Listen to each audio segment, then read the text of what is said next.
So the Firefox algorithm, what do you mean?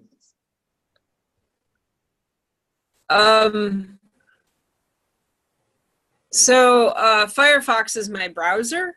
And here, I can do a screen share. Let me show you. Let's see how I do this. Yeah, I haven't used Firefox for maybe 2 years, so I know recently they had an update or maybe an upgrade or at least some sort of announcement they made. Yeah, so what they do now is they have like they go searching through the web to find articles that you might be interested in, and they are remarkably accurate with me. Whatever they're following in terms of, like, hi Ed. Hi Lisa, how you doing? Good. I'm talking about my Firefox algorithm. Firefox is the browser I use. Yeah, me too. Yeah, and you know how it whenever you start it or open up a new tab, it has some things you might be interested in. Yes. It's amazingly accurate with me. I am utterly amazed at how many times it finds articles that I'm going, wow, oh, this is really interesting. It's learned my tastes.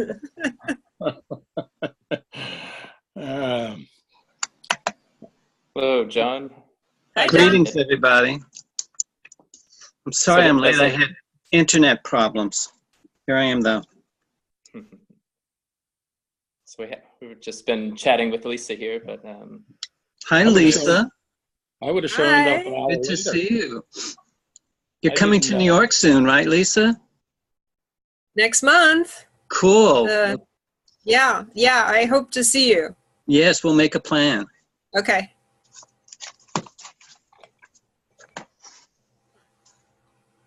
Speaking of plans, I of course don't have one. That's maybe my signature style as the head of the Café household here, managing the pages. But I did notice that the machine learning primer from the SAS Foundation or Institute, whatever they call it, it's probably not the best selection in the world. There's multiple other literature I could have selected at that point. So I don't necessarily want us to hone in on that. That was my mistake there. But at least it will start the conversation, I believe. But yeah, Lisa and I have been chatting for about 10 minutes. She was mentioning she's back in California and she's using Firefox, mentioning how articles are being selected by some sort of machine learning process, some sort of AI perhaps. And it's to her benefit. It sounds like she's enjoying the articles that's selected. I'm wondering if it's ad-based or based on particular websites that you frequent, or just completely out of the blue picks out something that would be right up your alley. Yeah, it's hard to say because I almost never click on ads. The topics, it does crop up with language a lot, but also, things having to do with climate change. Even though I don't visit a lot of climate change websites, it doesn't necessarily aggregate the websites I look at, because I have to do a lot of web searching for my job, and most of it is medical. I'm a medical editor, and so I'm going to PubMed, all the time. But the articles aren't all, they're not geared around the topics on the websites that I visit. They're actually geared around my interests. And that's why it's kind of like freaky that they're on target so much. Do you have your Firefox set to use a particular browser or a particular search engine? Google. Google. See, because I have mine set to go to DuckDuckGo, which is an anonymous one. So I don't get any suggestions at all for anything because they don't save searches. Okay. So if I want to find something, I have to actually go look for it. Mm-hmm. But before that, I had used Google, and that was kind of like the default page. And there were lots of things that popped up because Google monitors just I'm going to overstate the case. Every keystroke that you make, kind of thing. So they're very interested in that, and I find that whole idea of making suggestions very, very interesting. As I'm the only, my wife's not a big computer person, so whenever she wants to order something online, I do it. So I end up with an extremely eclectic basis of things that are being looked for. So when I do go on Amazon, for example, it is I find it fascinating because it's so bizarre of what they're suggesting might be of interest to me. because obviously they're trying to cross catalog search terms that are completely incompatible with one another. So you can see that there's something going on in the background, obviously, because they're trying to do something, and they're trying to make our experience more experiential.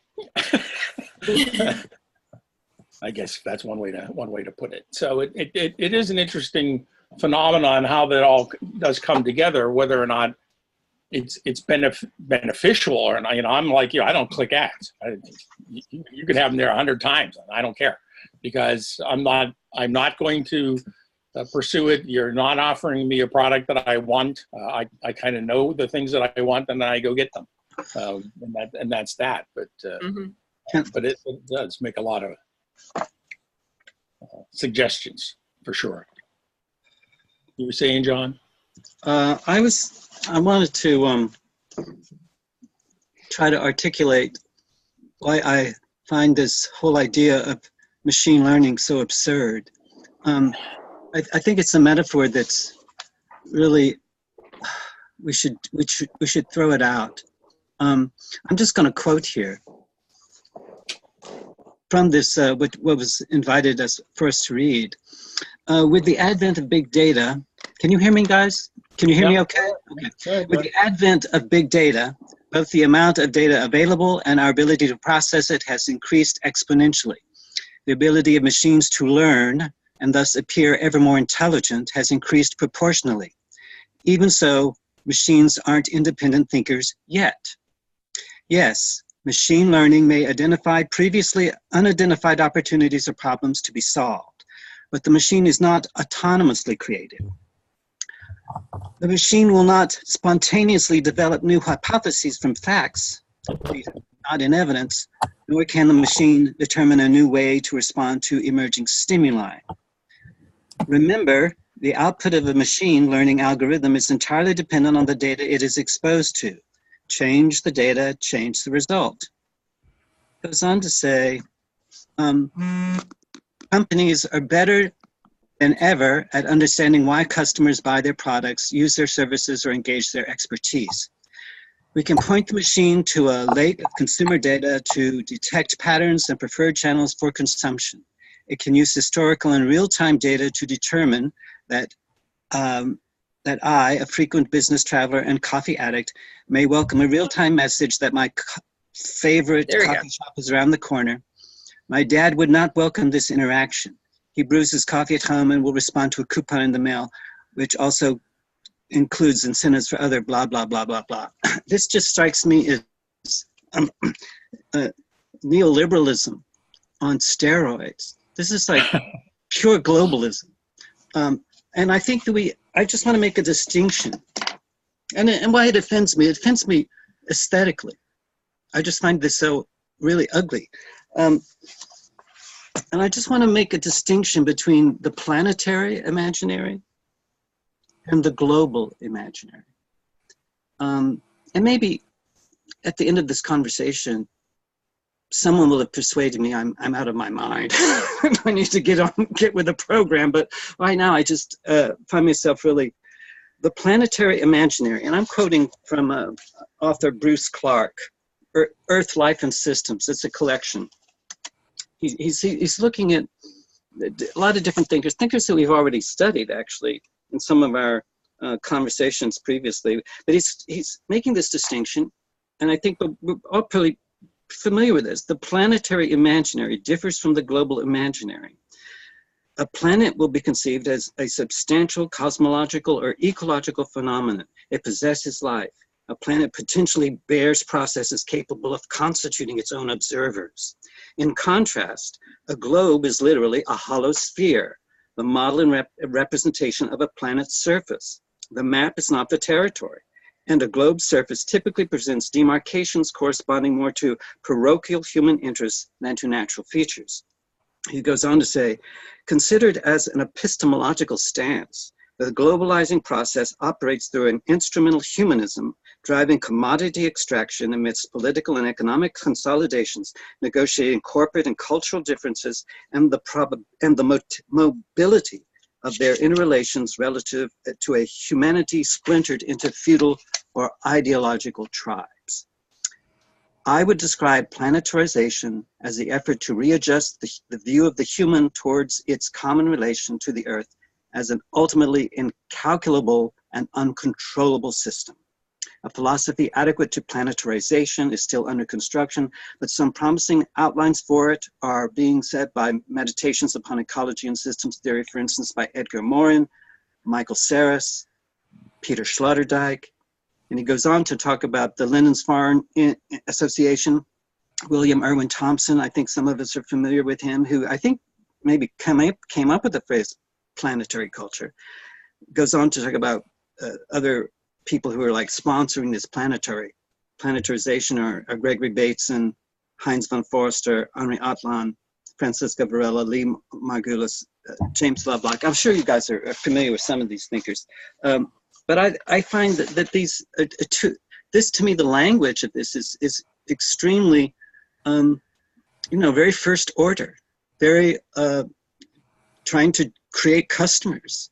And education is exactly what that is all about. It's about creating customers for, corporations.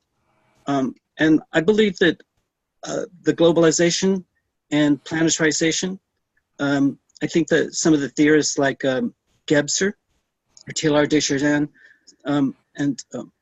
they're looking at this as well, that there's an interior, and that you can't separate, of course, technology from the interiors of those who are using the technology.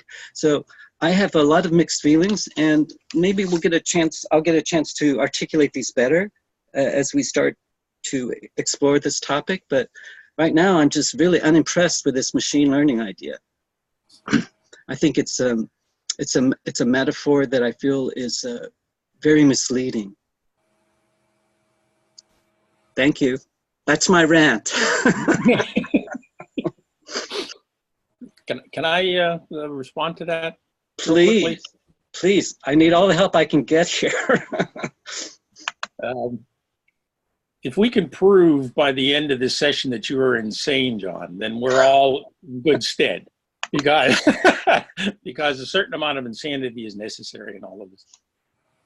Well, back when I was doing my master's thesis here in Germany in the late 70s, I was looking for a theory of learning that would be helpful in trying to figure out how it is that foreign language learners understand texts, because there really wasn't one available. It it's interesting that we have theories of learning, and most, to this day, American school systems and American pedagogy is based on Skinnerian stimulus response models. And that doesn't really cut it.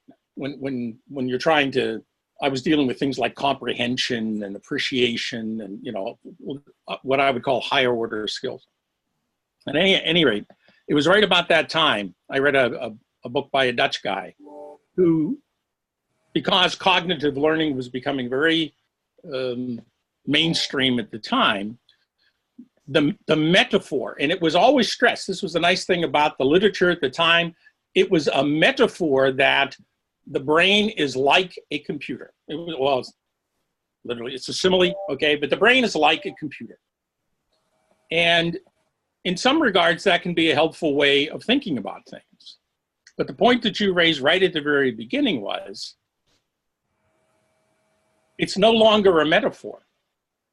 We've swapped it somehow. So now we actually believe, or we think, or we assume, or we're whatever, that the brain is a computer. It's not like a computer, it is a computer. Well, I don't know how you get from like to is, other than that you believe that it's that way. Because I still don't believe that the brain is a computer. I think that we could use, it is a metaphor to say that we calculate things. You know, when we try to understand how it is that we can stand upright without falling over, yes, you can express that in a lot of algorithms and whatever and calculations that go on in order to keep a sense of balance, but that's not, I don't believe, how things actually happen within us human beings. And so the metaphor and the reality have swapped places. And now it's hard to get anyone to understand that that was actually and is still just a metaphor. Where I use the word just a metaphor in no demeaning way, because we need metaphors in order to understand anything. You know, so I'm with you on that one. But we've absolutized that. You know, in a certain sense, we've come to think that it's all, that it's no longer like the computer, that we are the computer. And I think that's the real disadvantage that we have at the moment, and that's the predicament that we're in, because trying to get, nobody planned to put the other one in there, so I don't know how we organize ourselves to get it back out again. That's the dilemma I see that we're facing. So we have to find some other way to talk around this and point out to people that you're actually metaphorically speaking and not actually speaking about something. So that was just my immediate reaction. Right, and building off of that, and perhaps Yuval Noah Harari has identified, along with many people, that we use these metaphors, which he uses the word stories.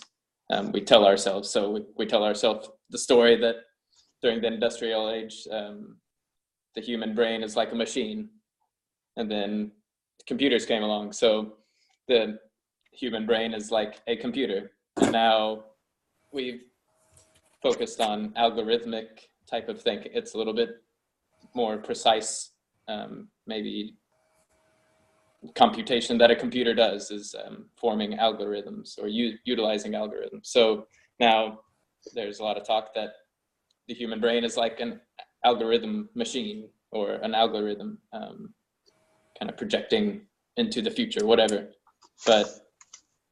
And as Ed just noted, and Harari notes too, that we can't shut down the language behemoth that kind of overtakes society, or the metaphors that we use. We can't decide for the entire population that this is the correct metaphor, or this one metaphor will be the one that defines us all. But right now, algorithmic thinking is what is the drive, this mechanical processing. That's the drive into the future. If we can just figure out these algorithms, then we'll figure out the human brain, or solve all our issues. Then perhaps after that, we'll maybe jump into computers are like consciousness, or humans consciousness. So once computers can compute consciousness, then they'll be on the next level and can define what we want for ourselves, whether it's better articles on computer, or if we want to live to be 200 or something wild like that. But we can't change that. So for this to be useful for me, I know that you, Ed, and John both come from a different generation than me, Marco, the younger generation that tends to use these mechanical metaphors. I don't say machine learning all too much, or I don't utilize that term, nor do I take the business model route. Well, I'm not thinking this will make a great advertisement for, nor do I want to have a bionic leg or something that can dictate how I walk around the earth. But here I do want us to kind of, obviously learning is a loaded term. Knowing is another loaded term. If we say a machine knows, if the computer knows more about us, then that can kind of throw up some red flags for certain individuals. And I for this to be useful, I would like a way to go beyond, or find the right words to use, so we can go beyond this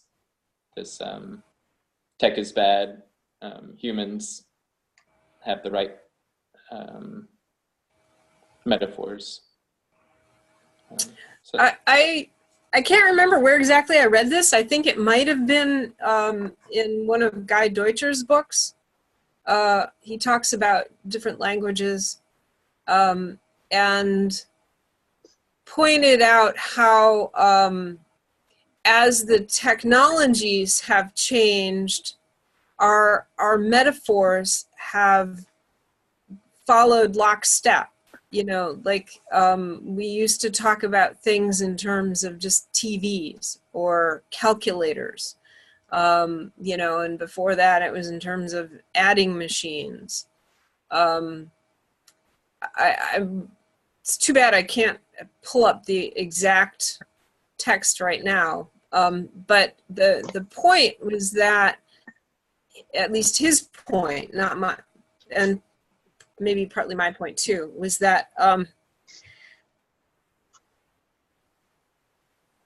we develop the technologies in some way to understand something about ourselves. And he was making the case that we developed computers in order to understand how the brain actually works. And we developed the internet to understand our interconnectedness. And so the technology is kind of the externalization of something that we're trying to understand internally about ourselves as humans, as beings on this earth. And we do it by building these external models of something we're trying to, anyhow, that was the point. Which is a very good one, Lisa, because it really emphasizes the metaphoric part of this. A computer, in 1944, a computer was a woman 90% of the time. Right. Who calculated artillery trajectories. Okay? She was a calculating, that was her job, was to calculate. And they were called computers. And then later, when we had these machines that did it, that designation was brought over into the machine, and then the machine takes on a life of its own. And that's and the internet originally was designed to enable communications even in the event of a nuclear disaster, so that you could destroy one communication center, but it would not interrupt communications. Now, those were very specific and practical problems, but what you were pointing out is that there's actually a broader field behind that. You know, we're quote unquote we don't know it at the time. Right. I think we project this back later. We're trying to figure something out also about ourselves. So a wise man once said to me, there's no tool that's ever been devised that wasn't an inner projection into the world out here.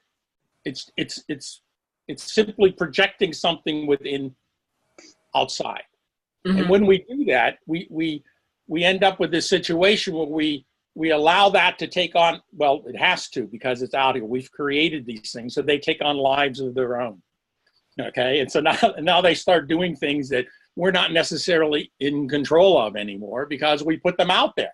And now other people are involved and interact with that. And so then they grow, they take on other dimensions. And you know, what you just pointed out highlights that fact that it's one of the pitfalls of being human, that we can talk about stuff. And the moment that we do, the moment that we get it out there, it's no longer ours. You know, that's why a long time ago I was associated with an organization that, you know, one of their prime statements they always say is thoughts are things. You know, and so once that thought manifests, however it manifests, it may seem very ethereal when I just speak it or I mention it to someone else, but it takes on a very tangible reality in its further subsequent manifestations. And those are then machines that we have, and you know, and so we're left with having to, again, try to make sense of what it is that our creations are doing. You know, I always thought about I like to think about God sometimes. And, you know, so God's sitting up there and creates man and woman in his own image and likeness, and then they go off and do stuff. So then we have the fall, we have all this, we have, you know, the entire, you know, suffering of humanity for the last whatever it is. Well, yeah, it's because once you do it, you can't stop it. It's just there. And so that's what you have to deal with. And so, you know, that's kind of where we are now. And depending on how we define things, one of the things I found very almost amusing about the SAS document, I don't think it was a bad one. I think it was actually pretty good, because right at the beginning, they defined learning in a very, very narrow way, which you can do. That's what Skinner did. You know, there's a stimulus, there's a response. You can't get much simpler than that. You know, so and that's what learning is. So you have a stimulus and a response, and when you can change the response to a stimulus, something has been learned. Okay. When I was going through teacher training back in the old days, any kind of a behavior modification was considered learning. The whole idea, learning objectives were formulated to express modifications of behavior. At the end of the hour, the student will be able to, and then something was said, you know, decline, nouns in the a declination in Latin or something, you know, or they should be able to conjugate a verb in past tense in French or whatever. Okay, so because that's something they couldn't do before. So there's lots of ways to do that, but we tend to use it as a blanket term for a lot of things, where we don't mean anything that specific. But they said right up front, this is what we see this learning to be, and according to that, then the machine or the algorithm learns. Okay, well, that's fine, but at least they made their case clear. I'll give them that much credit. The other thing I find so interesting about the paper was towards the end of it, where they were talking about the applications, like in the business environment where they're so hip on, there were lots of little forewarnings that came up. And in a lot of those forewarnings, they said, you have to tell a story. Okay, you have to put this in a narrative of some kind so that we understand what it is that we're really talking about. So even they are acknowledging in their own indirect way that there's something probably more potent going on than just that little bit of learning that the algorithm itself is involved in. And in that regard, it was a very interesting little document. So.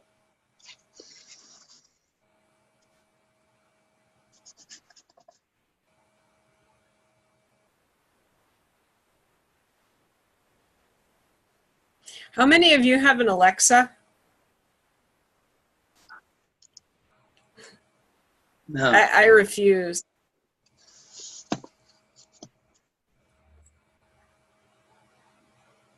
I'm lucky to even have a laptop here, so. I just want to riff a little bit more on this. The difference between a first person, I, a second person, you, and a third person, they, them, it. And I believe that a lot of our computer modeling is working at third person. And I think that is extremely valuable. And we can definitely use that. But I think we can't reduce it, everything to third person accounts. The first person, the second person. You have to have a first and second in order to have a third person. I would say the third person is a special case of the first and the second. So if something hurts, there's a collection of signals in my body that arise, and I say something hurts, and it hurts in a way that isn't familiar, or it might be something familiar that has a pattern to it and a story attached. But if it's something novel and unusual and reaches a certain intensity, because I feel it, I may go to the doctor. And there's always a doctor and sometimes a nurse. And the doctor and I will have a conversation about this collection of what I'm calling symptoms. He will look at it as a symptom, and I will be experiencing it first person.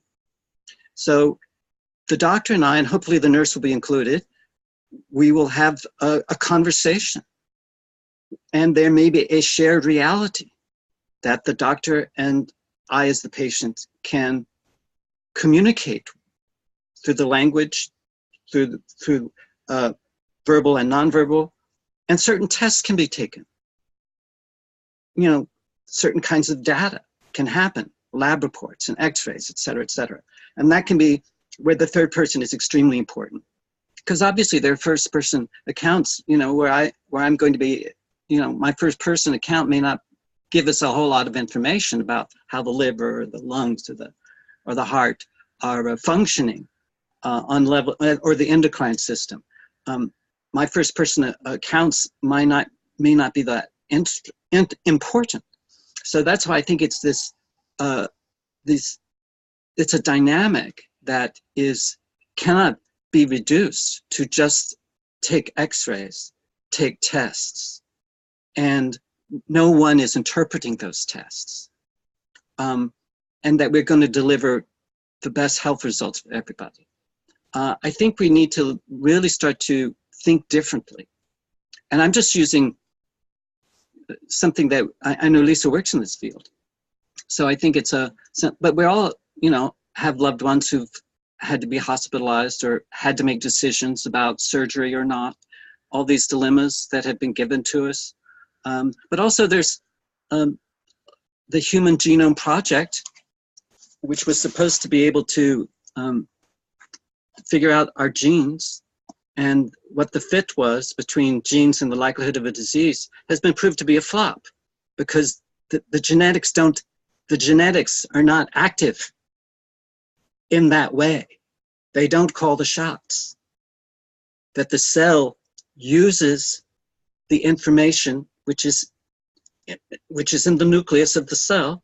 That's where the DNA is. The DNA is virtually inert, but that there are all kinds of decisions and interpretations that are made by the cell, and especially the boundary of the cell and what goes in and out of the cell. shapes a great deal of what will be expressed genetically. This goes in, you know, the cell, of course, has a boundary, and then there's the tissue, and then there's the organs, and then there's the entire organism, and then there's the environment. So it's much more is going on in living systems than just what's happening in a brain, in an isolated brain. And I think this is where we can, our metaphors can be really very klutzy and distort reality. As much as sometimes metaphors, of course, are absolutely necessary if we're going to communicate to one another about stuff that's extremely complex and outside of what we already know. We're going to compare what we don't know with what we do know. And that's the value of metaphor and simile and figurative language. And we're using that metaphors all the time. So I'm just putting that out there. Why I think this whole idea of machine learning can distort. And unfortunately, if you repeat something long enough, it gets installed. And I'm using a computer metaphor here. It can get installed pretty deeply. And just like that yam we were talking about, that there was that tribe who gave the highest prize to the person who could create the biggest yam. So the yams got bigger and bigger and bigger. It became a cultural symbol for goodness, right? The bigger the yam, the better the person who creates the yam, until the yam had no nutritional value at all, and the tribe starts to die. And this is the system's error, or the system's transition that I think we need to make, is away from that kind of the symbols that create the gross national product. You know, who won the most at the stock exchange today? These short-term kinds of rallies that we have, or collapses that we have. It seems to me that we're caught in this system's transition as we're trying to move away, some of us, not all of us, from a first order kind of cybernetic theory. There's an object over there. I am the observer of that object, and I can extract from that object whatever I want to further my interests. That kind of first order cybernetics, I believe, is shifting to something more complex, a second order cybernetics, or a second order culture that would recognize that you can't separate subjects and objects in that neat kind of operational kind of way. That it's much more fluid, and every observation is made by someone. And as von Forrester said, everything that is said to someone. Even if you're by yourself, talking to yourself, there's still this kind of loop going on. And I think this intersubjective space and the first person I is not something that computers do at all. Okay, and I think this is the danger, the incredible danger, that I think people who are seduced by this globalizing theme, that there's unlimited growth, is doomed. And I hope we would try to move out of that. We would try to find a way of moving out of this bigger and bigger yam kind of idea. But it looks like we're not doing a very good job of it today.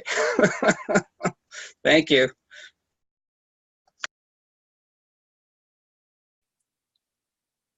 I think we're doing a fine job.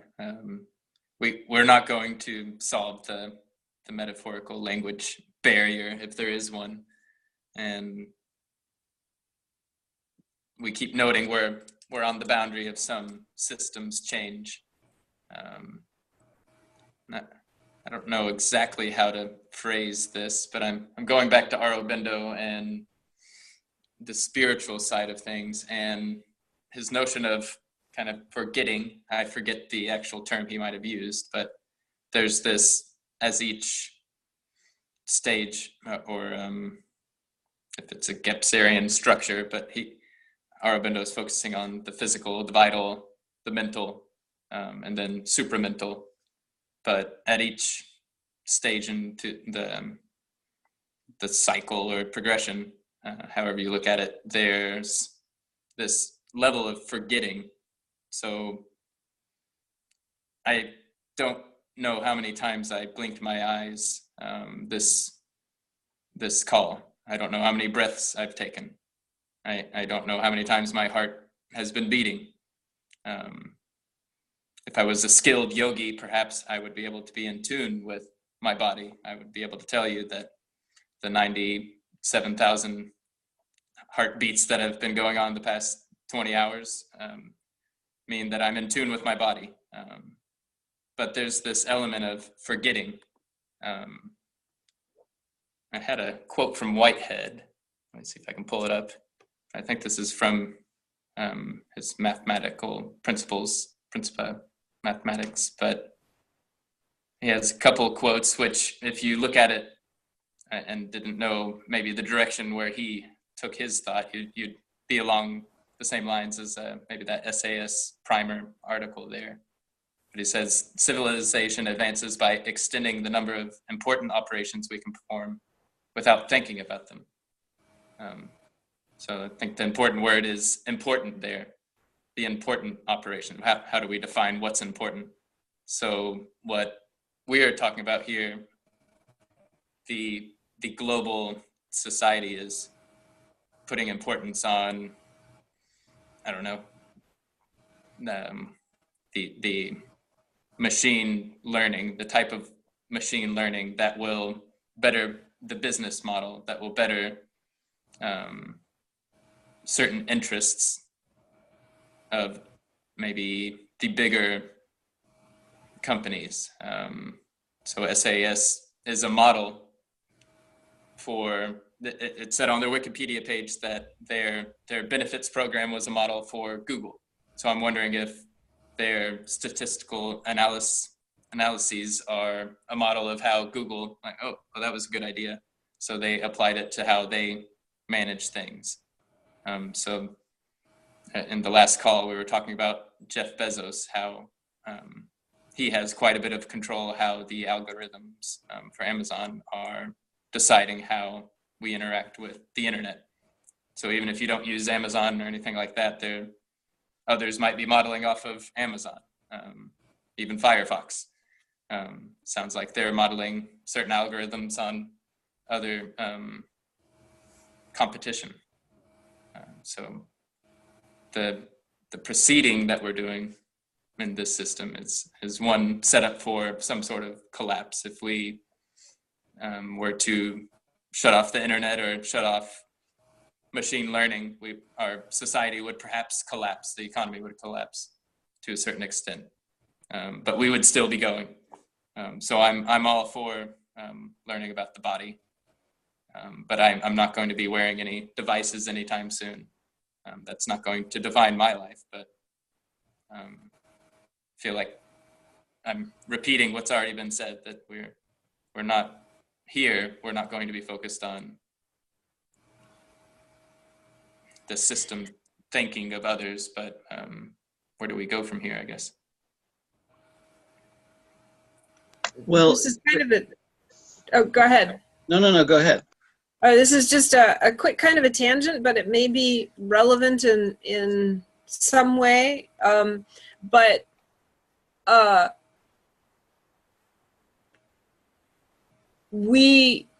our jobs are not so much being shipped off to China anymore as being done by automation. So to the extent that, you know, some of those things that can be done automatically, we're doing that. However, we're not, as a nation anyway, dealing with the consequences of that automation. Yes, it frees up people, but it also precludes them from earning an income. The trade-offs haven't been dealt with. If we're going to free up people to, be able to follow their bliss or, do their creative thing, there needs to be an infrastructure for that, but there isn't. And in fact, the infrastructures are being taken away left and right. So anyhow,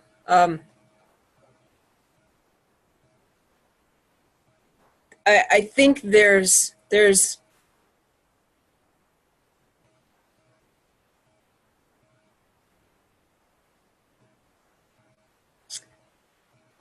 to the extent that our dealings with technology and how we use it to make those extensions, as you said,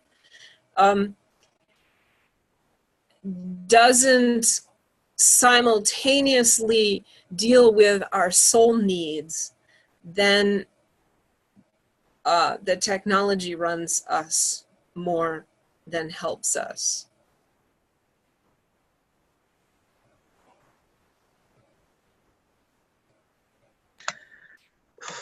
That's a very big topic, and the idea of automation and the manufacturing sector is being pretty much wiped out in this country and will be wiped out in Asian countries very soon. It's all going to get automated.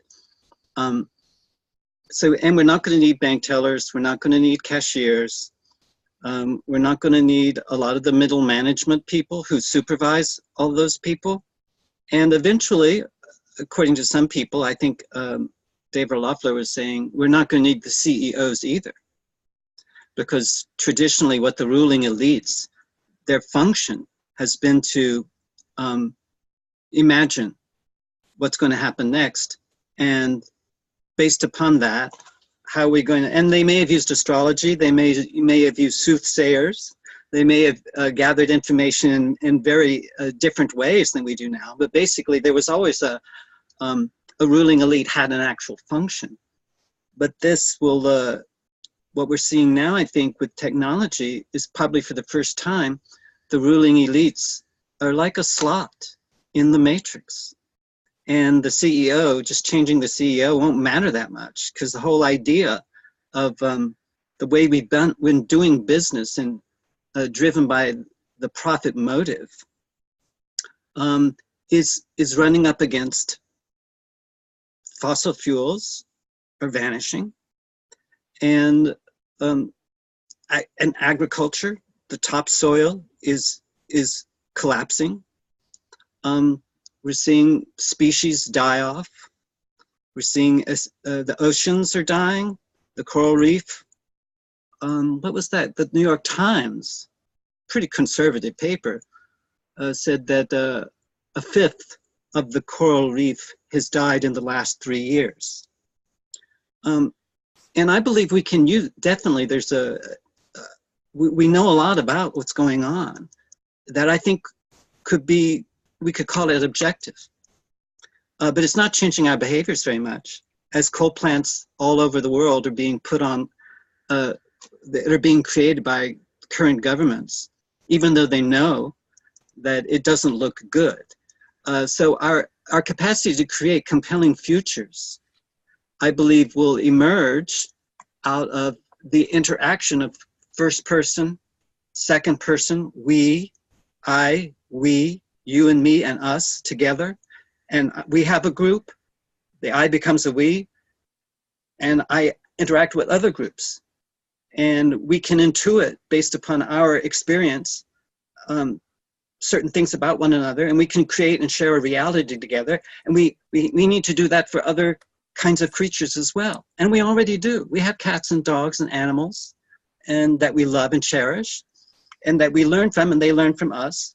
We're in a symbiotic soup with many different species. And if you look in our gut, you know, the bacteria in our gut is exchanging information in an extremely polyamorous kind of fashion. I mean, we are so complex, it's just staggering. But I think the this kind of the business models, the globalization, I think is running out of gas, very literally. And I believe a second order kind of appreciation for this interdependency is starting to become front and center in the attentions of a lot of people. So, and I believe there's a strong feeling of there's an intensification of this awareness, and it sometimes hurts. There's cognitively and somatically, and I believe that we can do better hygiene here, taking care of the psyche and the soma, and that would, I believe, have a beneficial impact on our relationships. And we can use this technology, as we have been doing, coming together, some of us, like once a week, to have these conversations. Hopefully we learn something through these conversations, and we're using this technology for that purpose. But that is a, so I think that this is a very big challenge for all of us, is how can we use this technology for cultivating relationships and collectively, and in ways that are not nefariously predicted and controlled by Google and by Facebook and by other nefarious forces that are using our so-called personal data. And I think this is a really reductive maneuver, reducing people to their data or their searches online or what they shop for. I think that's very, very narrow way of thinking about human beings and the relationships they have, the quality of their life, the aspirations that they have, their ability to imagine a potential future. So I think this is where we're all sort of in this trying to transition out of a very superficial way of looking at our relationships. And our education, of course, is probably going to be increasingly important that we start to make these kinds of shifts so that we don't end up just trying to inflate the gross national product. Hey, it's getting higher and higher and higher. This is really a good sign, right? No, not necessarily. So anyway, I'm just riffing on this, and I hope some of that made some sense. Thanks.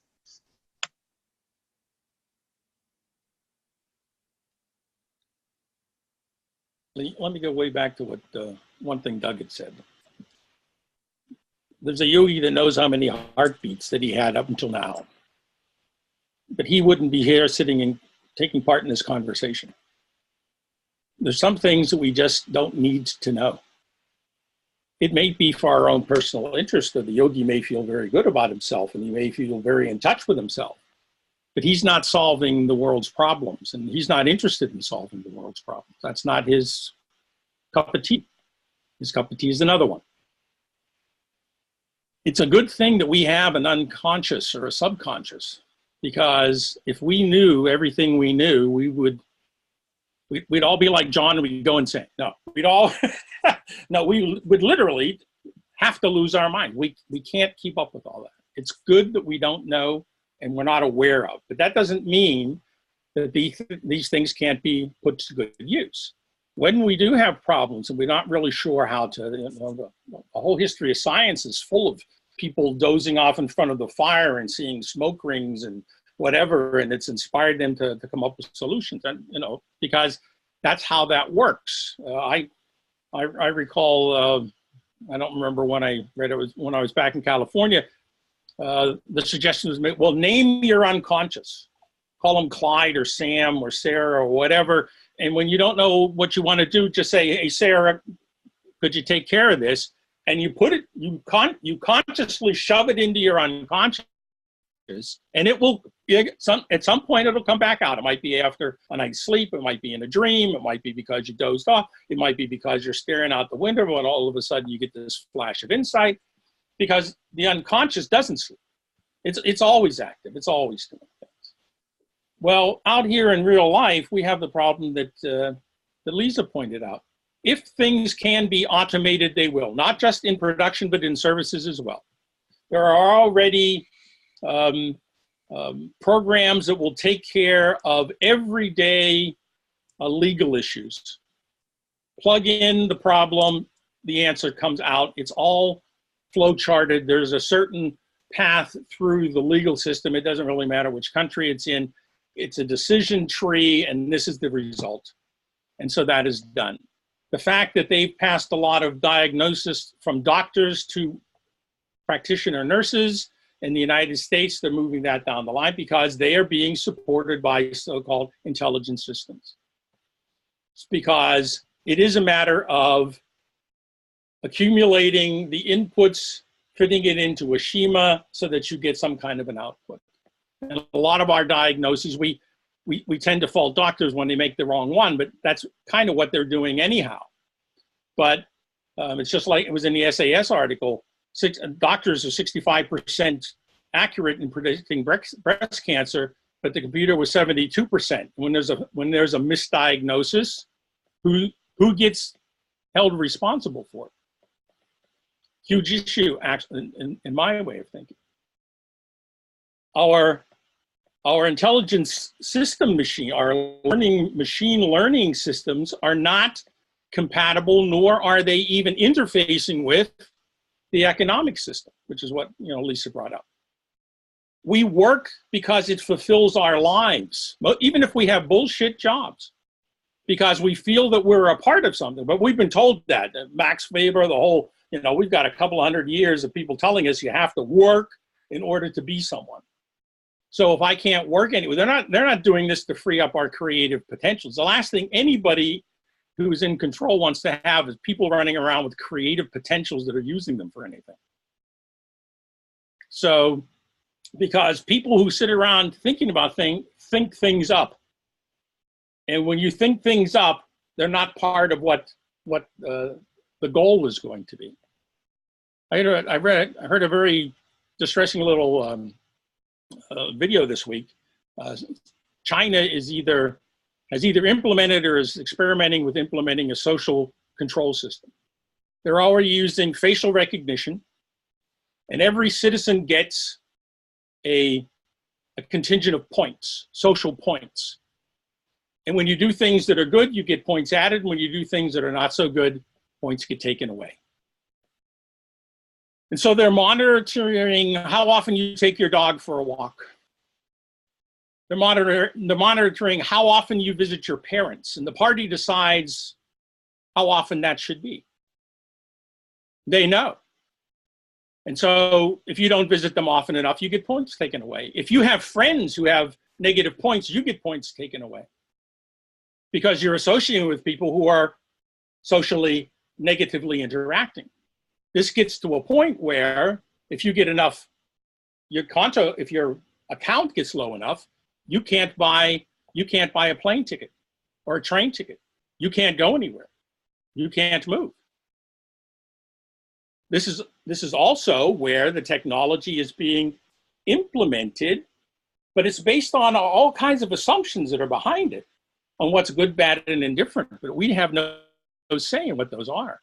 There's a very, very strong move globally, and I use the word consciously, globally, to eliminate cash. It will be eliminated at some point in the future. And at that moment, every transaction you make from birth to death will be monitored by someone who will decide things about you based on these acts. I'm with John that there's a very dark side to all of this. And this dark side is a lot closer than we like to admit. We in the West like to bitch and moan and holler about Google and Facebook and all of the corporations that are doing this. But China, it's not a corporation that's doing it. It's the government that's doing it. You all live in a country where the current head of that government admires people who have that ability to control and monitor like that. He thinks that's great. Why can't we have some of that here? So on the one hand, it's nice that we're talking about it. But what I appreciated, what John always brings to the party is it's perhaps a little more urgent than we would like to think. And we need to think in very direct ways.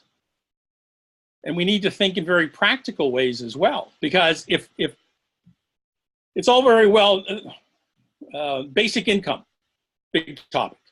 We'll give everybody a certain amount of money because the capitalist model can't survive if people don't have money to spend. Okay, so if you don't have a job, I'm going to have to give you money so that you can do that. And I'm going to expect that the government does that so that I can take that money and then I have it privately. And that's how I can get rich. Because otherwise, it's just kind of floating around in a pool that isn't doing anybody any good. But when you think about it, kind of in a dissociated way, it's just a busy work system. It's just something to keep us all active so that we don't sit around and think and do our creative things, because we'll come up with weird ideas. That's what I like about human beings. We will come up with weird ideas. That's what artists do, and that's what real creative people are always a pain in the ass, as they should be, I think. And as long as we can be pains in the ass, see, this is the part I don't like about what I hear is going on in China. At what point can you no longer be a pain in the ass? And that to me is, is a real problem. So how would China handle the people that get together socially and bring food and share food and discuss how to overthrow the government? Okay, see, you'll get it's like everything else. You get points for coming together, and you get others taken away for the subject. Yeah, and I'm sure. Okay, and we'll put this in terms of our discussion today. I'm sure they have some kind of algorithm that allots, that will allot those, and it will become more smarter as it moves along in allocating.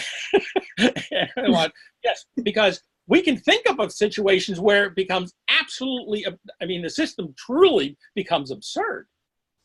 But that doesn't mean they're not going to try to implement it in some way or to take actions against individuals or groups of individuals in order to preclude that certain things would happen a certain way. The whole point of rolling out your tanks against protesters is not to subdue the protesters. The whole purpose is to tell everyone else, this could happen to you.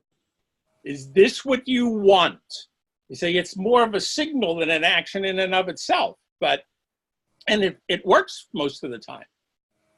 It works a lot of the time. So it seems there's a kind of like dual reality happening, because I just read a book called Stealing Fire, and it's about the ways that people are attempting to make themselves more creative with more regularity and get into kind of an altered state of consciousness that taps into that creative spark.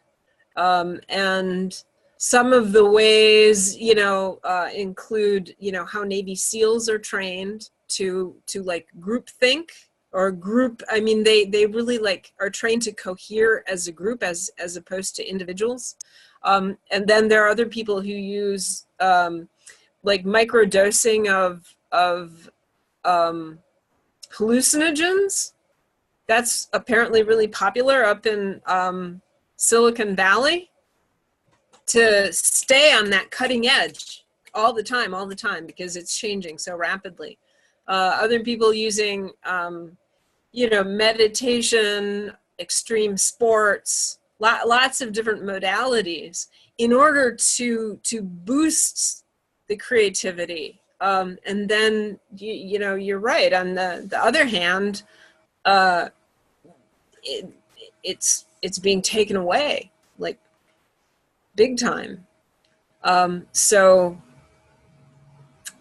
I don't know. We're kind of on that path of bifurcation. That image of bifurcates, and then each one bifurcates and to chaos. We're really in like a highly bifurcating state right now, and it's going to be interesting to see what happens.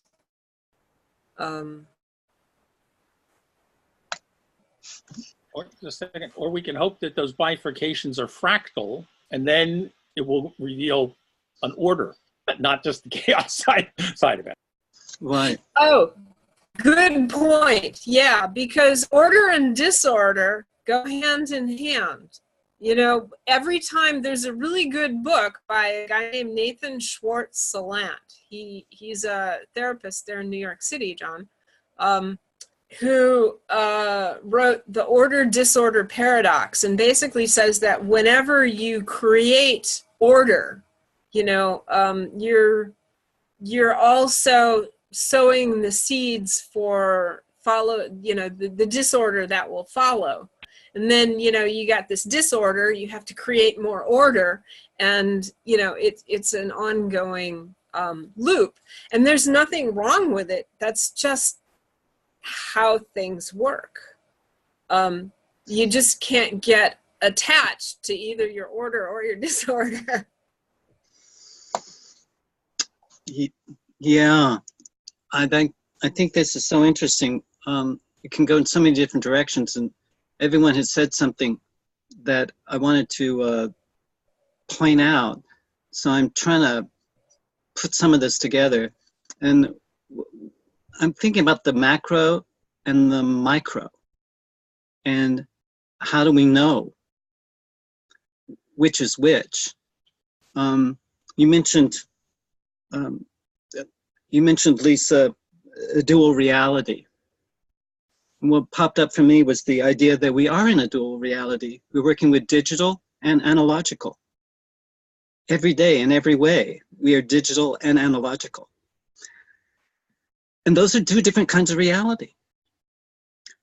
And we can give and receive mixed messages, depending on which code we're paying attention to. And I've brought this up many times.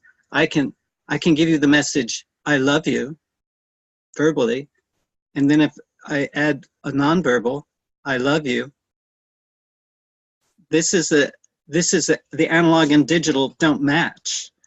And if you're smart, you're going to pick up on that.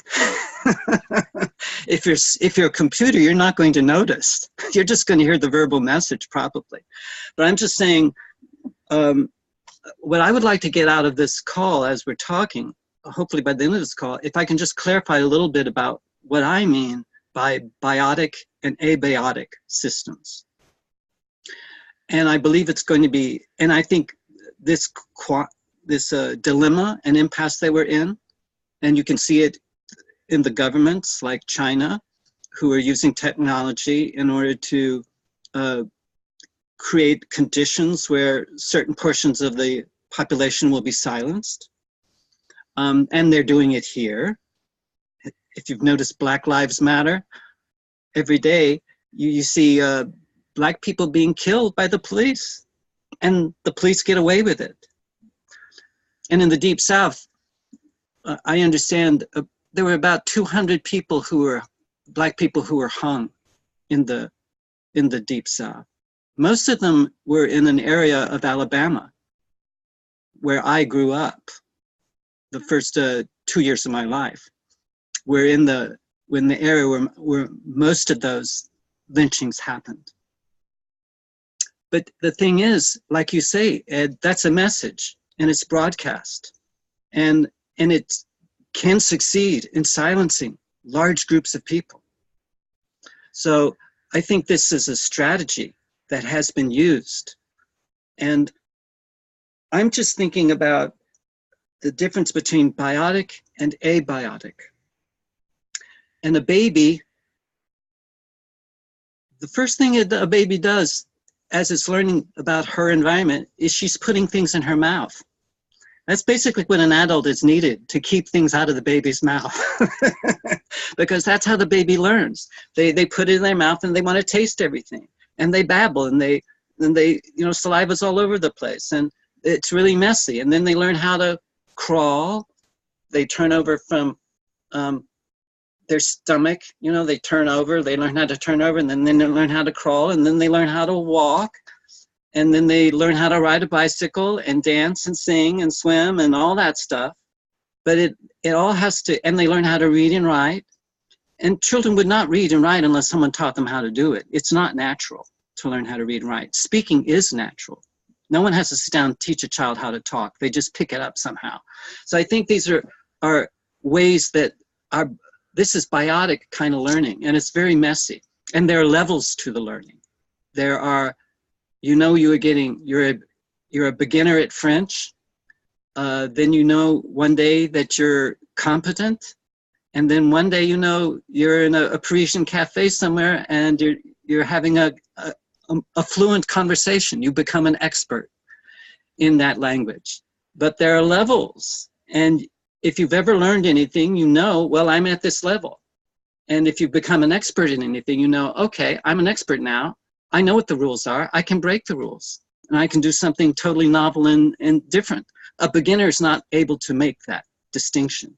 A beginner cannot break the rules. They have to know what the rules are first. So these kind of levels are very, we are able to forget healthy forms of amnesia. Once I've learned how to drive a car, I can just turn on the ignition, crank up the radio, have a conversation with my friend. Next thing I know, I'm driving into, you know, the driveway of the house where I wanted to where I live. So that's all become unconscious. I can forget about it. But I initially had to learn a certain sequence of steps in order to make that driving and happen in a community of other drivers where there are lots of different signals given and received, and I have to, as a competent driver, know what those signals are. So I think these are the kind of things that we can forget because we've learned a lot of things. But what is it that a computer forgets? What does a computer have amnesia for? I think this is very tricky. And so what is it exactly a computer is learning or a machine is learning? And we talk a lot about artificial intelligence, but what about artificial consciousness? What's the difference, if there is any? And you mentioned earlier, Doug, about, or Abendo talking about the vital and the subtle and those very subtle processes and the supermind. But my question is, does a computer or a machine have a sense of the vital? Does a computer have a vital body, much less a subtle one or a very subtle one? These are the kind of things I think we're a lot of those who are enamored of this machine learning metaphor are taking off of the table because they're focusing on one thing that they really like. And I think that's wonderful. But I just think it's like, you know, a 13-year-old who learns about trigonometry and says, the universe is trigonometry. That's all there is to it. And I think that's kind of cute when it's coming from a 13-year-old, probably a boy, but because I don't think, excuse me, Lisa, I don't think girls are that dumb. I might be being very sexist here, but I think it's a very adolescent male kind of mindset that comes up with this idea that they put onto the table what they like and what they're interested in, and then they leave off the table everything else. And that's what basically modeling is. So I put out a lot there. I hope some of it makes sense, but I just want to quote something, and then I'll shut up. Because I think this helps me, and I hope this is of use to others, about the difference between the biotic systems and abiotic systems. Because if we can coordinate the biotic and the abiotic, that's great. If we can't, we're in real deep shit. And this is in computer modeling, and I'm quoting here from Jesper Hoffmeyer. He wrote a book called Biosemiotics. And he says, in computer modeling, the problem of time is typically solved by the application of a series of distinct states, T1, T2, T3. Time is converted to a series of discrete beats, and the continuous intervals in between the beats are effectively disregarded. Thus, in the proper sense of the word, nothing really happens here. Just logical operations clicking through a series of static states. At a minimum, it may be said that a strange disregard for biological realism is hiding in this computer-fixated way of thinking. Following biological realism, it must be recognized that life processes happen in continuation of the opponent's brand of dualism. Biological reality should be seen as consisting of blood and slime, not of logical states. So it's really messy, just like that baby putting that stuff into its mouth to make sense of its environment. So I'm just leaving that out there, hoping that I'm getting a little clear about what I could mean by, or what others are talking about when they're talking about abiotic and biotic. So I hope we got a little better handle on this, and then maybe I can understand why so many people are attracted to this metaphor, which I find so disabling and so crippling, actually. If I start thinking about learning machines, I find that incredibly impoverished way of thinking about human beings, because I think it gets incredibly shallow very fast if we start just offloading onto abiotic systems our ethical and aesthetic capacities. And this is a tragic mistake. I think I've seen that in my own lifetime. I remember back in the 80s, they said, we don't need teachers anymore. We have computers, and computers will teach the children how to read. Well, guess what, folks? It didn't work that way. Children do not learn how to read with a computer. They need a relationship with a human being who cares very much that they learn how to read. So I'm just leaving that out there as an example of this very flawed kind of, this very flawed metaphor. I think that's a great distinction to make between biotic and abiotic, because when we hear the phrase machine learning, even after researching it and looking at it and analyzing it and doing whatever we do to understand the term machine learning, we're still coming down to, well, what we perhaps define the machine, but the learning, as we've all noticed, is very messy.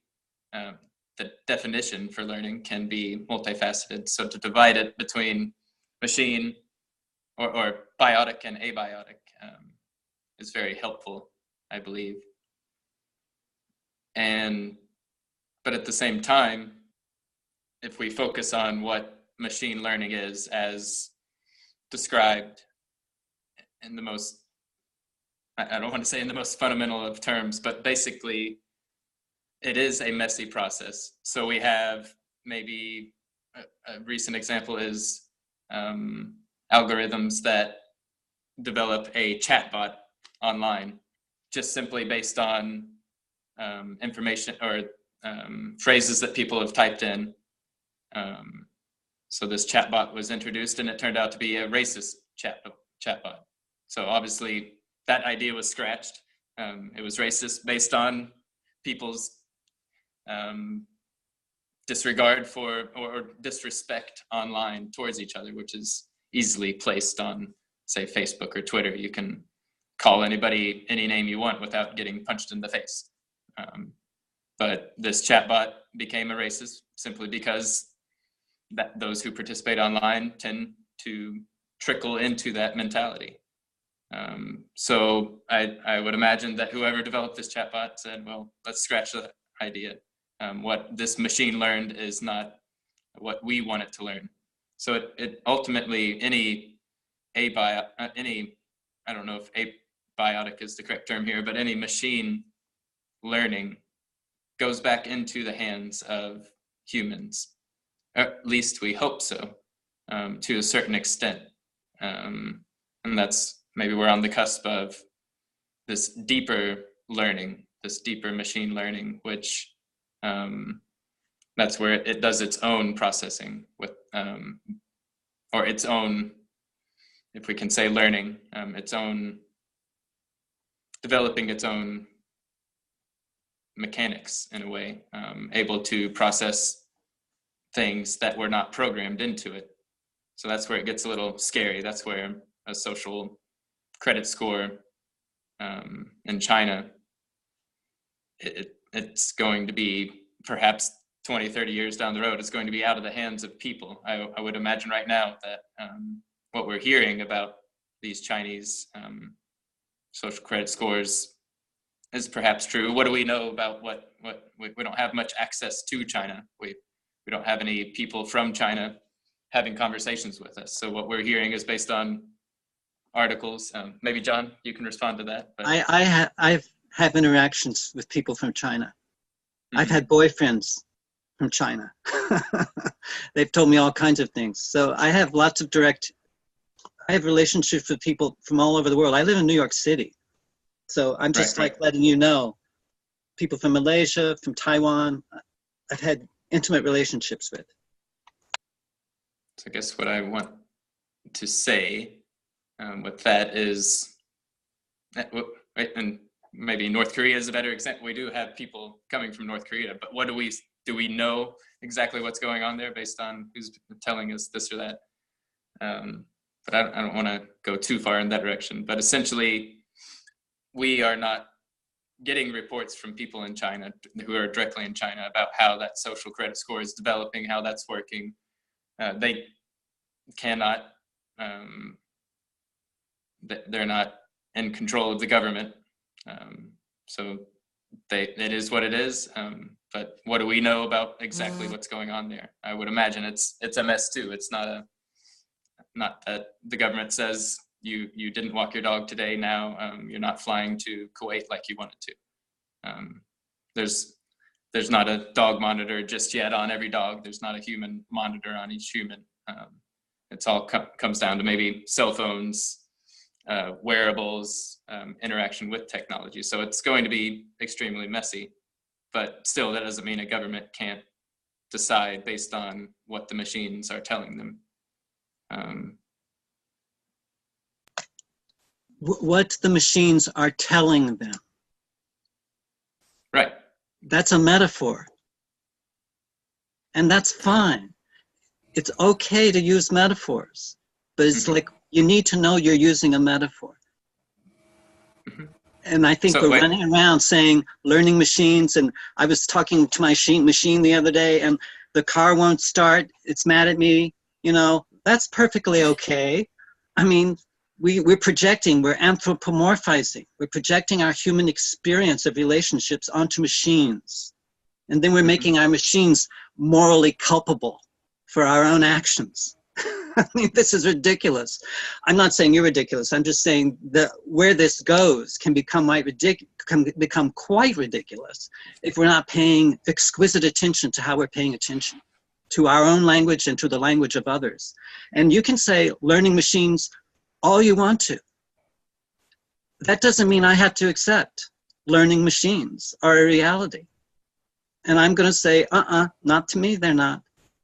And I believe there's a lot of power in people who just say no. I'm not going to buy into that metaphor. And that's important because that can create conditions for, I believe, something that's more complex than the kind of real simple and rigid way of thinking as the Chinese government. You know, they have to deal with a lot of complexity there, and they're probably very paranoid about maintaining their power. So they want to promote certain kinds of initiatives that simplify the system. And I think this is the danger. And I think what the bifurcation points that happen when we're moving from a simple to a complex system. And what happens, and chaos happens when we try to simplify a complex system by building a wall with Mexico or by doing what China is doing to its population. We try to make things simpler than they are. And this, I think, is a very first order way of thinking about systems. I think I think we can drive ourselves into chaos by trying to oversimplify complex systems. I think this is what the Republicans and the Democrats have been doing for decades. And I believe that these bifurcation points, once you're in a chaotic system, there's nothing you can do, nothing. It's a death space. And you probably are not going to come out on the other side alive. But you might be one of the lucky ones. That's why I'm saying let's deal with complexity. Let's not try to oversimplify and drive the system into chaos. So go ahead, Doug. You've been trying. No, that's all right. You go ahead, Lisa. You're bringing up the notion of biotic and abiotic systems triggered a set of associations. So the first association was to this book by my friend Hector Sibeli, who unfortunately is no longer with us. And so I walked over and pulled it off the shelf and just started riffling through it because, you know, it was in this book that, well, you know, some of the what he was trying to do, he was trying to apply chaos theory, nonlinear dynamics, to understand heartbeat patterns, and found that he couldn't do it. The typical equations, recursive equations for chaos, did not model the data accurately.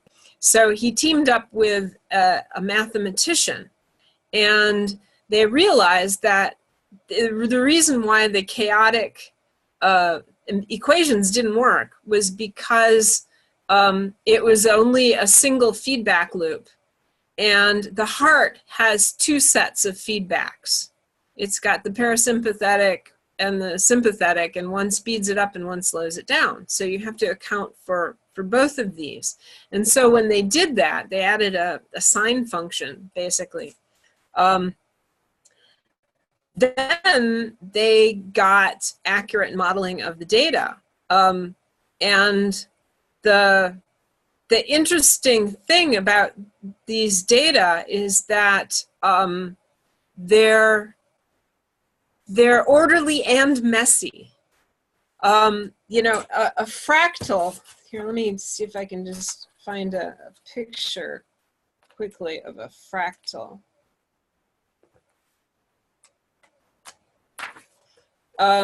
You know, a fractal, when you look at it, it's actually quite orderly. There's a lot of self-similarity. Patterns repeat at various scales. No, I'm not finding one. Anyhow, when you plot the biotic data, bios means life, so data from living systems that have bipolar or multipolar feedback mechanisms built in, you get things that, like up here, there's some self-similarity going on, but it's not as precisely as in a fractal. But there's also, you know, a lot of like disorderliness as well, and it's this balance that preserves life.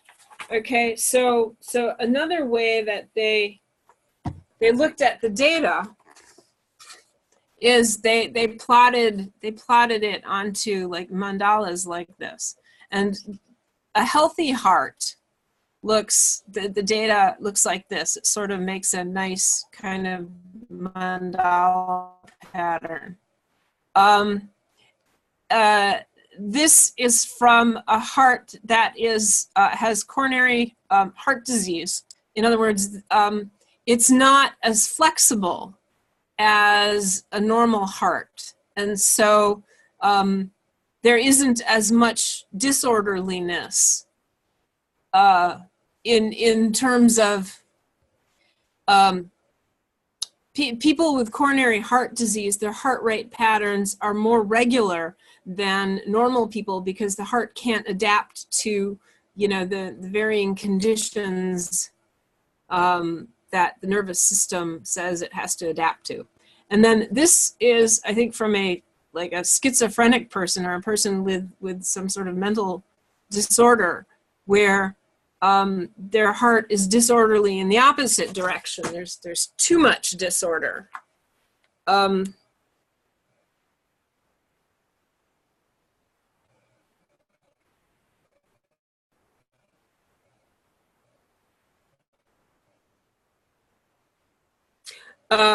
Yeah, the middle one is an infant with severe congenital cardiac illness.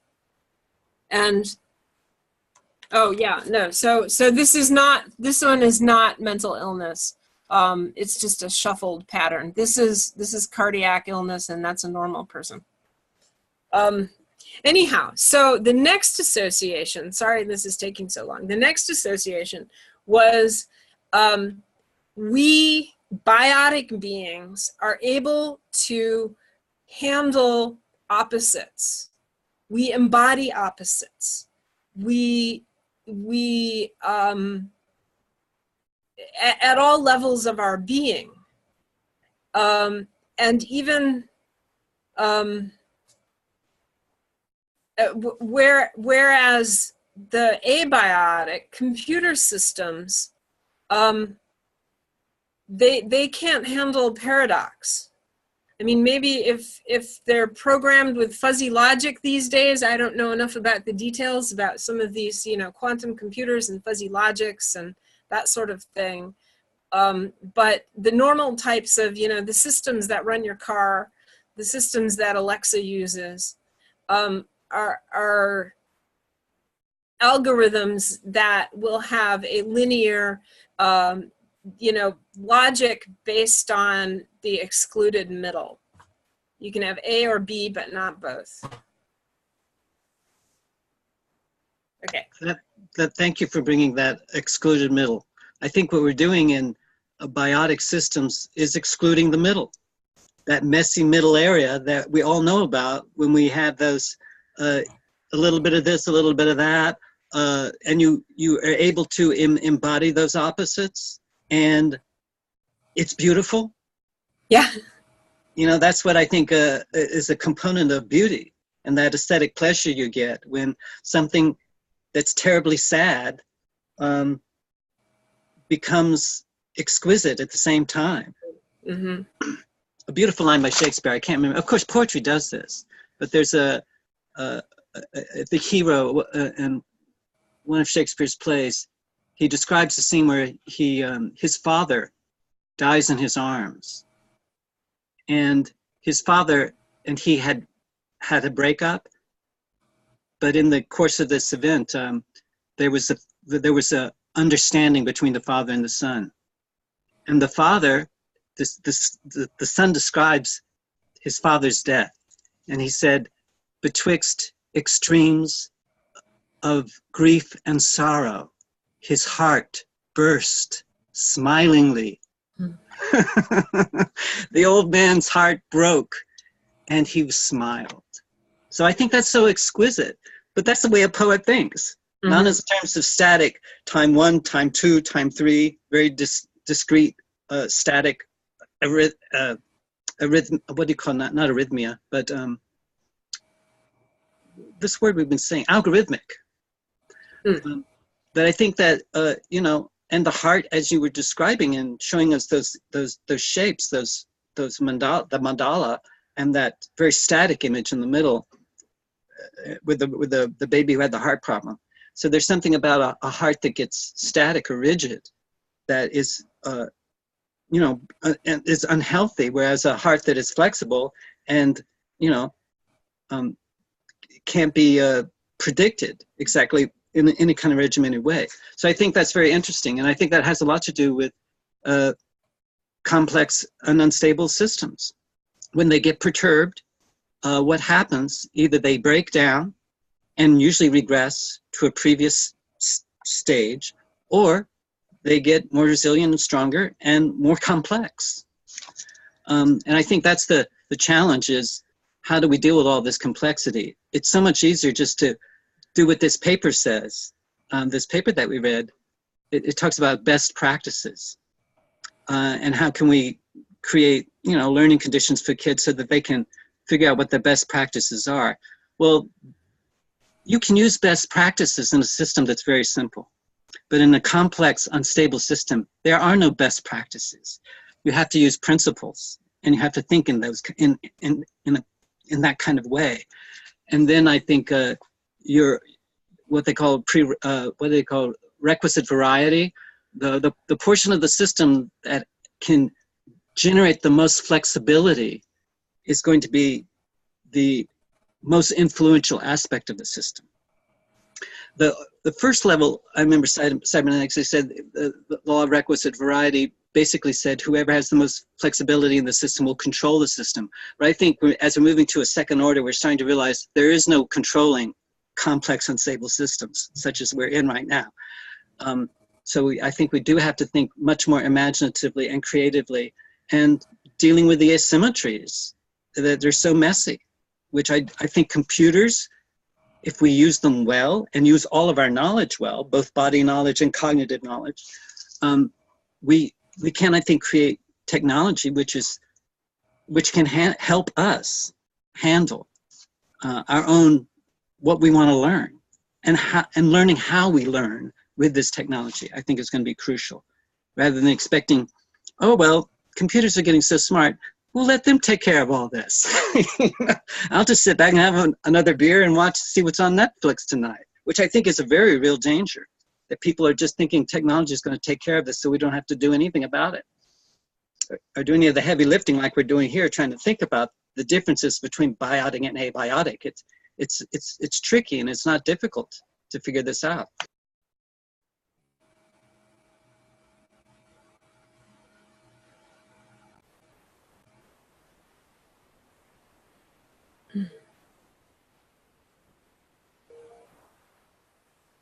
I like the point that you made, John, that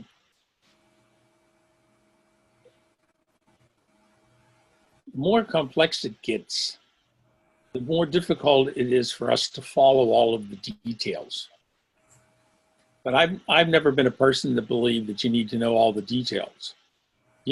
I'm a huge fan of principles. I hate reductionism. I hate when you you try to distill it down to this, but it's not that, it's that and a whole lot of other things. But there are principles that are involved. That's why when people do come up with quote unquote laws, axioms, razors, call them what you will, to help us kind of sort through a lot of that complexity. That's where we actually need to be focused on. And the people that understand that, and I think artists too, your quote from Shakespeare pointed that out. That was precisely what I get out of that, is that you can, we always associate heartbreaking with something tragic, but it can be something liberating as well. And in fact, when you realize that I should have done something otherwise. I don't want to break a lance for chaos, but Ilya Progeny did point out that chaotic systems do become orderly by their own nature at some point. Now, we can always debate how long can we endure the chaos until the order perhaps shows up out of the system itself. We are at that point in the history of humanity where things can be very catastrophic to an extremely large degree, extremely quickly. So if somebody pushes the button and we have a nuclear holocaust, then a lot of problems that we thought we had, we don't have anymore. A lot of other ones show up and take its place. Okay, so we just kind of replace them. That's how I also see the YAM thing. If it's not the YAM, it's something else. And maybe sometimes it is simply the fact that I want to be recognized in the community. I don't want to feed anybody. I don't care if anybody eats. I just want to be recognized. That can also be something. So we live in this situation, but we also have to recognize, I think, that when ideas do take hold, and that's why I keep coming back to Skinner, because he still is the leading pedagogical, even unspoken, in almost all pedagogy. He's so deeply embedded. He's like in the unconscious. We don't realize he's there anymore. And he's still doing the stimulus response thing, I enjoyed the little article that Doug had linked us to on the 4 C's and, critical thinking and collaboration. Great, I'm a big fan of it, There was a time when it was simply self-understood that children in school would be taught to think critically. But that was before Skinner took over. Because once he does, you don't do that any longer. Skinner also, we have to remember, raised his own child according to his own ideas of how learning has to take place, and it was a disaster for all of them. Even he admitted it in the end. that it was a disaster. But that didn't stop us from going on, because like with the bigger EM, well, I can do it better than he did, or I can do it better than she did. And, you know, they just didn't apply themselves enough. That's the kind of argumentation that I hear so much in regard to machine learning, artificial intelligence, and whatnot. Yeah, well, once we get over that hurdle, once we, you know, fine tune this one, well, I don't think that's how it's going to happen. Because it really can't happen that way. Another one of the beautiful points of the little SAS paper that they put out, they were so revealing of themselves. I found this absolutely fascinating. You know, for them, it's not about interpretation. It's only about accuracy. You know, well, accuracy of what? Well, it's accuracy of prediction that I can make. You know, the longer you look at it and the closer you look at it, the narrower it gets, and the narrower it gets until it's kind of like the old definition of a PhD. You learn more and more about less and less until you know absolutely everything about nothing. You know? And that's where I actually see a lot the aficionados headed. At some point, they're just going to come up empty-handed because there's nothing there. It's not what we really need. I don't care. It's like with the weather, you know. I have a brother who's a meteorologist. He was a weather officer in the Air Force for 27 years. And I always ask him, I said, you know, well, how is it with the weather? He goes, if you want to know what the weather looks like, look out the window.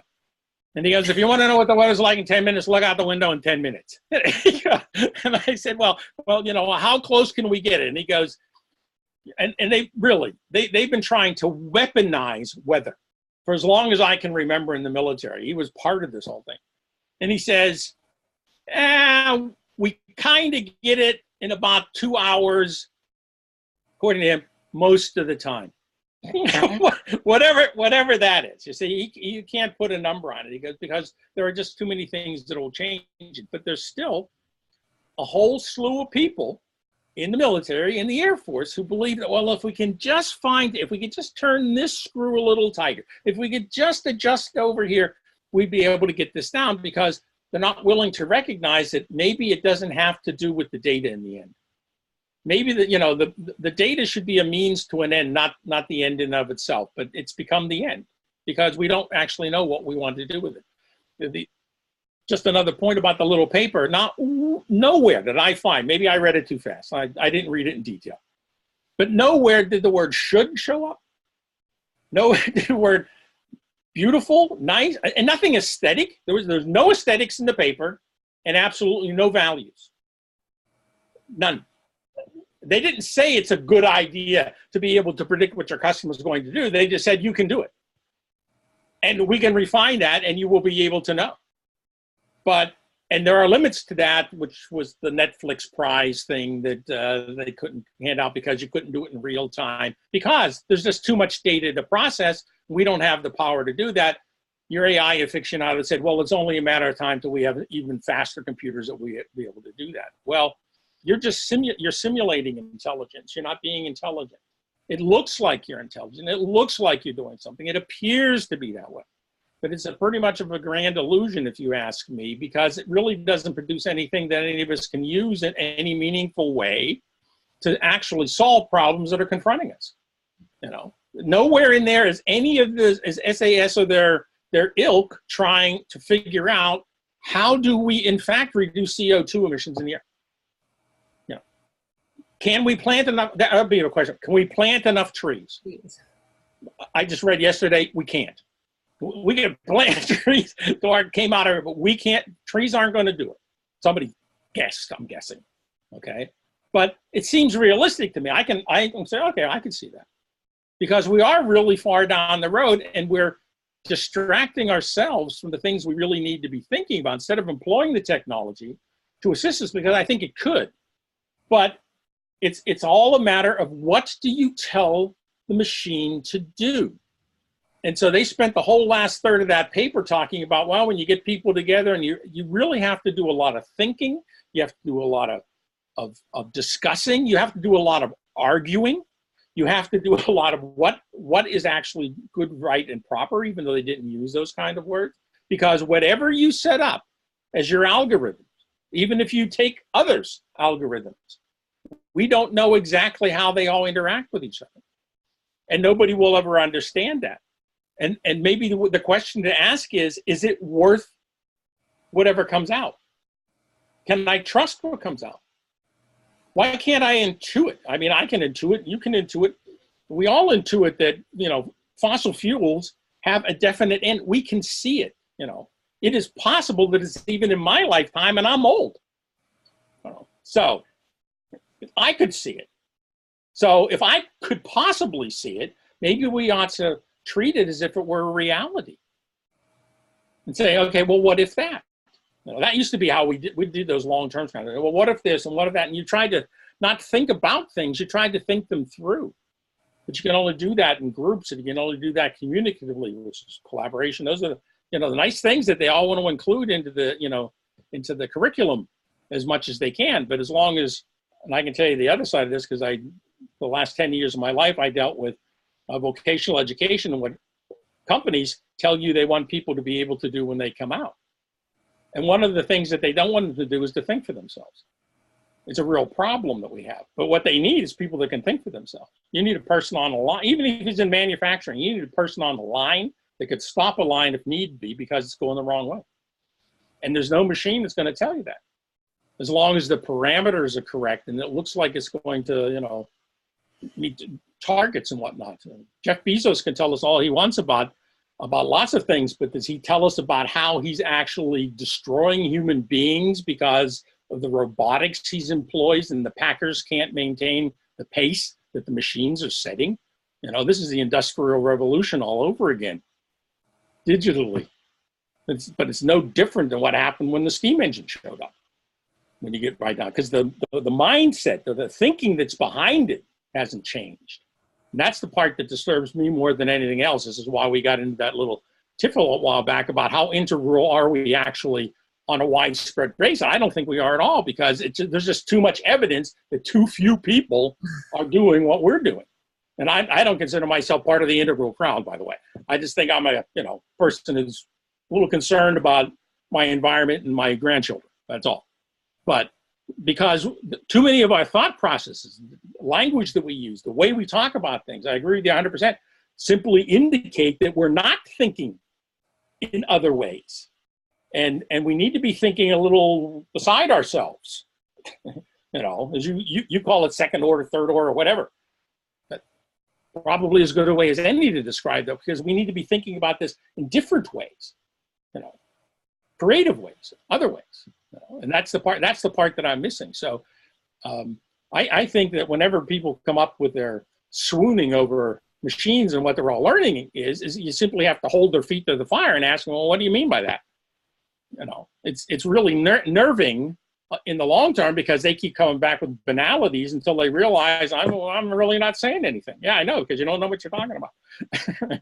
You need to think that you're not thinking it through. You need to think this through. That definition of learning isn't helping us anywhere. You know, I'm not going to solve the global climate crisis on that edge there. You know, yeah, someone's going to make more clicks to get more things sent home, or I'm going to buy more things, so I'm going to increase the number of trees that get cut down.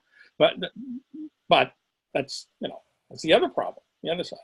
Anyway, just a couple of thoughts. Well, I guess we're getting close to the hour, but I just wanted to, well, I was thinking about Rachel Carson and the Silent Spring, and her alerting became a worldwide bestseller because she basically said, you know, the DDT and the pesticides were killing the birds, and that didn't upset people as much as what she added on to that, which is, and if the birds go, that means that there's bird song is going also. And that upset people, and that organized governments. And so they outlawed DDT in the United States and other places as well. But I'm just saying that it's that aesthetic part of ourselves that I think can be relied on more often than not if we're given this choice. Which choice are you going to make? And how much is bird song worth to you? how do we put a price tag on the oceans? These are daunting ethical and aesthetic questions. And I'm sort of reminded that it's sort of like listening to a symphony.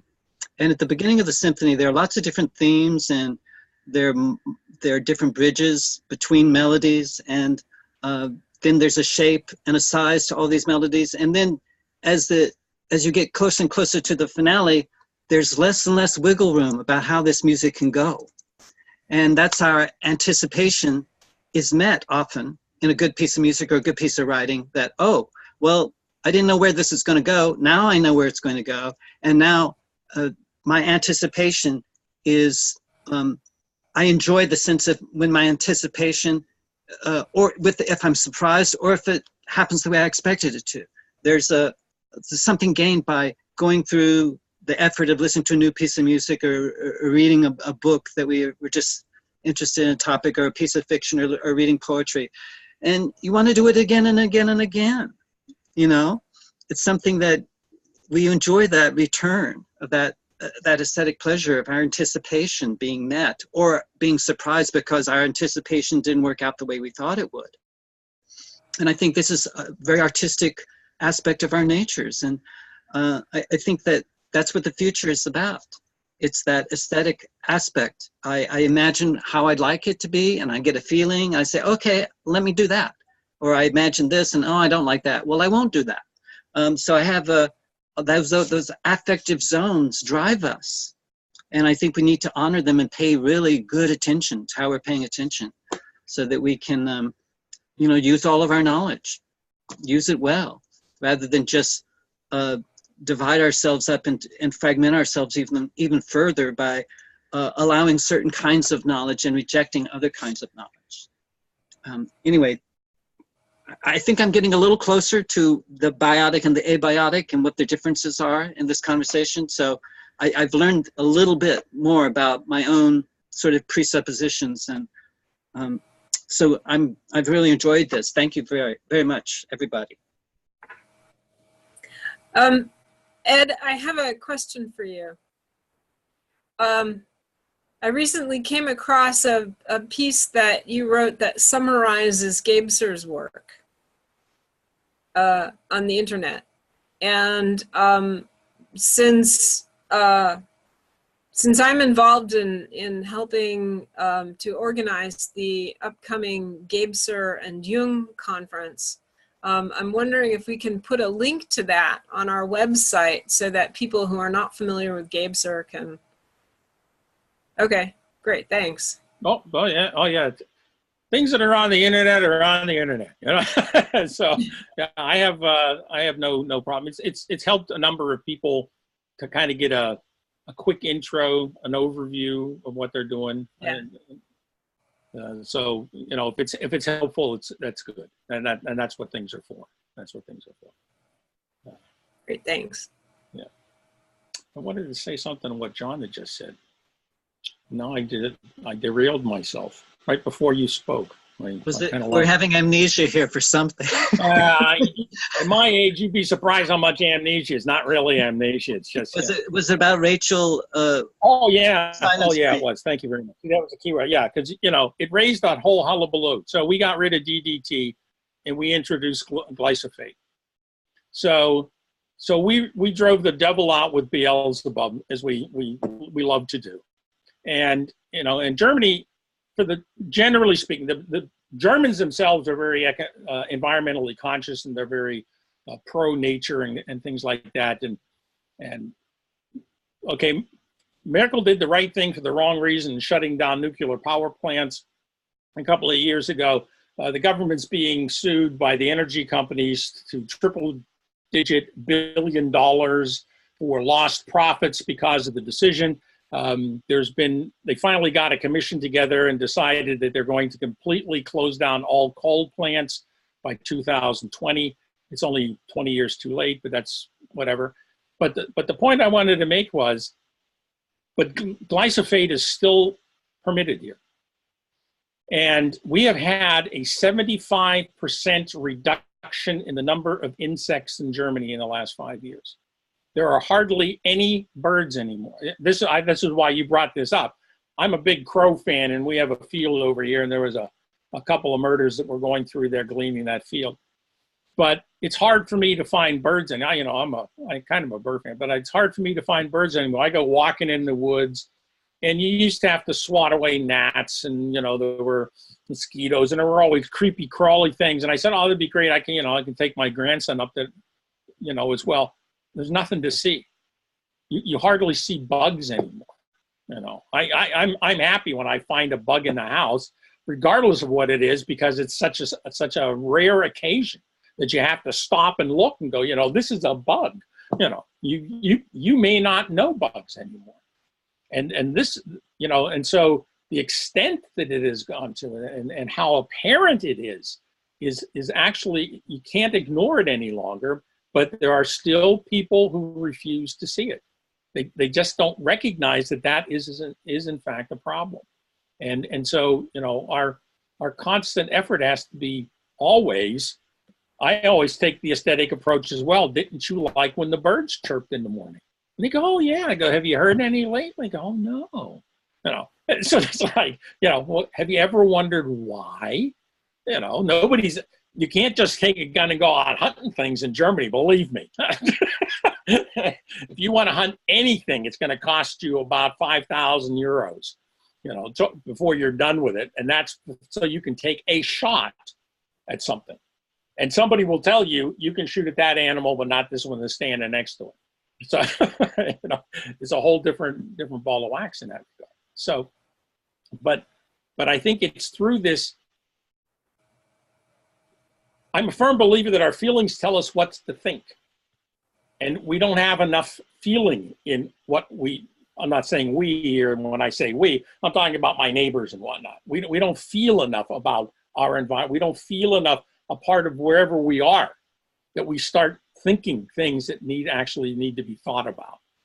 So that to me is a very practical everyday approach that you can take, is just to get people feeling again, so that they feel about something other than, "I feel like crap after having put in 20 hours in the office today. I hope tomorrow is only 16, kind of thing."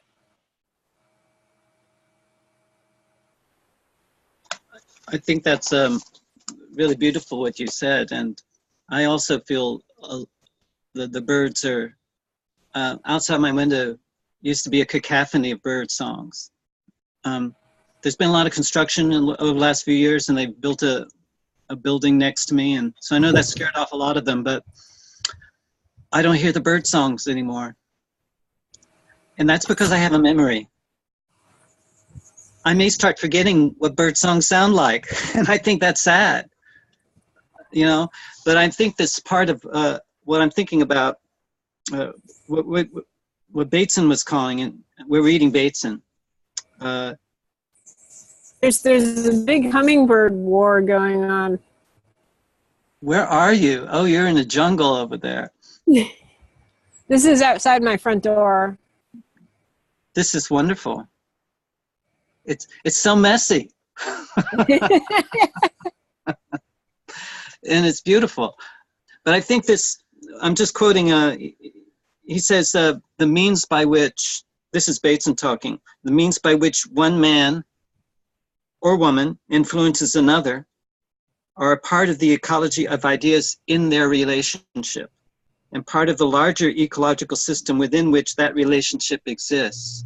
So you're in relationship with another person who has a very different way of looking at things. And how are you going to bring this ecological awareness into that relational space? And because that's a part of the ecology, that relationship. And so I believe we shouldn't give up. We should keep, front and center in our attentions, this quality of attention, I think, so that we can hear, oh, the birds aren't singing anymore. This is important to pay attention to.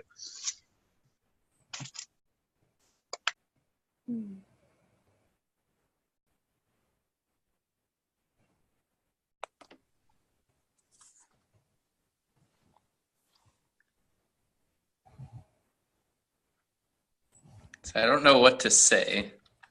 I don't think I necessarily learned too much in this conversation, other than I appreciate others' ability to articulate their point of view. I feel like that's a trait I'm working on. I hope I articulated myself enough to get the point across that we're all on the same page here. And it does come down to,